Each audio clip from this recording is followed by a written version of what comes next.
Okay, guys, this computer stuff is brand new to me. This is my 88 4.6. I need to figure out, it does some weird stuff when it starts, and so I'm going to start it and show you what's happening. I was thinking I need a code reader to maybe tell me what's going on.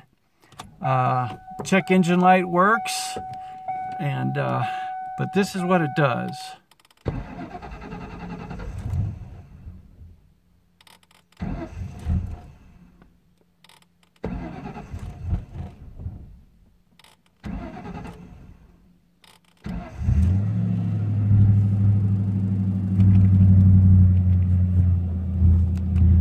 The light goes out.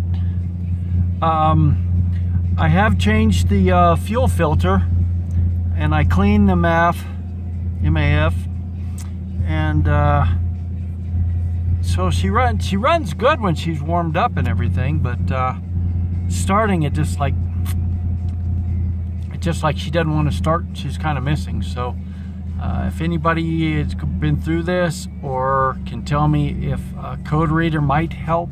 Like I said, the check engine light's going off, so I'm kind of at a loss for what's going on. But thanks for any help, guys. Appreciate it.